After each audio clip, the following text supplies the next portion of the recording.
What's up guys, Mickle here, and in this video, I want to talk about something that has gotten very little attention so far by the XRP community, and that is Ripple becoming one of the largest stablecoin issuers in the world. For the longest time, I have questioned why Circle, the issuer of the USDC coin, hasn't built their stablecoin USDC on the XRP ledger yet. In this video, I want to break down why I think that's the case, and it's because Ripple and Circle might be in a much larger competition than many of us believed. Towards the end of the video, I also want to talk about the collapse of the US dollar. I see a lot of people on crypto Twitter speculating that the collapse of the US dollar is imminent. In this video, I want to give you my perspective on this situation, whether or not I think we are right around the corner from a dollar collapse. This answer might surprise you, so make sure to stick around till the end of the video. Like always, your support means so much to this channel. If you want to see more videos just like this, make sure to like and subscribe. It's going to help me out so much, and it really does mean so much to me. Also, if you guys ever need a good place to buy some XRP or the Flare token, make sure to check out my favorite exchange Uphold down in the description of this video. With that said though, let's jump right into it, and I hope you guys enjoy the content. So I want to start out this video and talk about a pretty massive realization I just had, because it answers one of the biggest questions I have had in this industry for a while now, and that is why Circle, the company, the provider of the USDC stablecoin, hasn't built the USDC stablecoin on top of the XRP ledger. Now, the biggest reason this has been such a large question for me is because I see Ripple and Circle as two of the most institutional ready cryptocurrency companies in the market right now. They're really by far two of the most professional companies, and you constantly see them at World Economic Forum meetings, at Davos together, and all kinds of stuff like that. So I could never wrap my head around why Circle didn't move forward and build their USDC coin on top of the XRP ledger. Now, Circle has their USDC coin on a lot of smaller blockchains, things like Solana, XLM, so it seemed like it would have made a lot of sense for Circle to be also building their coin on the XRP ledger. Now, a lot of people said the only reason that wasn't happening was because of the ongoing Ripple SEC case, but the fact of the matter is, Circle has been around for a while now, so is the XRP ledger, so I don't really accept that as being the main reason. It seems like there might be something bigger going on, and I think I might finally be onto it. Now, I want to start off and actually show you this video from Anthony Welfare. He's the head of Ripple's CBDC team. I want to just play you this video. He's going to tell you what Ripple's working on right now, and then break down why I think Circle hasn't built their coin on the XRP ledger yet, because it really goes to two completely different strategies moving forward in this industry. I'll see if you guys can pick up on it. Listen up to this video closely, and then I'm going to break down my interpretation of what's going on. We're working with a number of central banks. These are the two that we have announced. Royal Monetary Authority of Bhutan, that's a full CBDC, so they're a sovereign nation, and that's issuing and using their currency, and that's sort of very much in progress. And then finally, Palau, which is going to be a government-backed stablecoin, a US dollar stablecoin, but it's backed by the Palau government, and the money will be held one for one. So it's a regulated stablecoin, and one of the first that will come out. Okay, so thank you very much for that, and I hope you enjoy the rest of the day. I'm Anthony. So what did we just learn there? Well, we're learning that Ripple is actually getting into the stablecoin business. Ripple is building stablecoins for entire countries on the XRP ledger. Now, not many people in the XRP community to date have looked at Ripple as a stablecoin provider, but it looks like their business is heavily moving in this direction.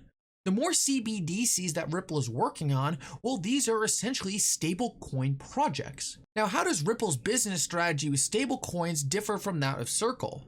Well, what Circle is doing is they're really creating their own private currency.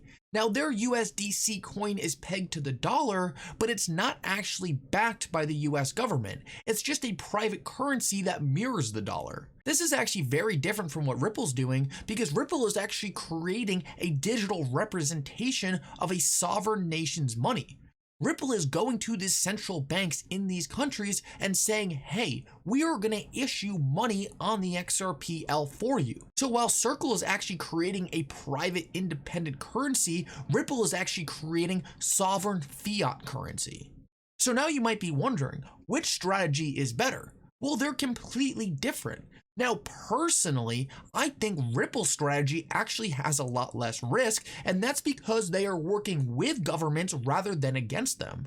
Circle's business strategy really could be seen as positioning itself against governments. They are creating a new private form of money, and typically this is something governments are not going to like. On the other hand, what Ripple is doing is Ripple is going to these central banks, going to these countries and saying, hey, you might not have the technology to build a digital representation of your dollar, so let us help you. We will help you build your sovereign currency on the XRP ledger, and we can use private ledgers to make sure it fits all the specifications you need. Now, honestly, I think both these strategies are going to survive into the future. There's many people out there who aren't going to want to use fiat currencies for everything, and I think we already see that with the massive fear of CBDCs. But that doesn't mean they won't be completely useless either, and in fact, I think they're probably going to be a lot bigger than the private forms of currency like USDC. They're both going to have their place in the future financial system, in my opinion. Now, I think there's a lot more TAM for something like what Ripple's doing, because at the end of the day, most people out there aren't like me, and they aren't like you who's watching this video. Think of all your friends out there who probably don't even understand the first thing about investing. They don't understand anything about blockchain technology, and they could probably care less that their money is being inflated into oblivion. They just don't care to understand it. These people are not going to care whether they're using a private form of a digital currency or a sovereign form, and honestly, most of them will probably feel more comfortable using the sovereign form backed by the government. People like me and you, we might say, oh, well, that will give them too much control over what I'm doing. Oh, that will allow them to do X, Y, and Z with the currency. But most people simply don't care, and a lot of people just trust the government enough to say, okay, I'll use that currency. Because of that, I think what's really happening is Ripple and Circle are much bigger competitors than many of us thought. They're really attacking the same market, creating digital money, but in two very different ways. Circle really has this ideal of having everyone using a private currency that's independent of countries, while Ripple is trying to bring these countries into the future financial system by helping them tokenize their currency. I think this is a very interesting narrative that has really been slept on for a while, and it kind of just all clicked to me when I watched this interview of Anthony Welfare. Now, personally, this is very exciting for me because it opens up a whole bunch of new business models for Ripple and a whole bunch of new use cases for XRP. Now, Ripple has been advertising liquidity management for businesses using the XRP ledger, and I think this might have something to do with it. If entire countries have new sovereign forms of digital money built on the XRP ledger and they are using that technology, they are going to need liquidity for their currency, and that could be what Ripple's doing with their liquidity product built on the XRP ledger using XRP. This would essentially force countries to hold massive amounts of XRP to make sure they had enough liquidity for their private versions of their currency. Now, obviously, I don't have all the details yet on exactly how this is going to work out, and a lot of this is just speculation, but what we know is Ripple is becoming a stable coin provider for entire nations, and XRP is going to be at the center of this product. We're not sure exactly how it's all going to work, but this is very exciting stuff.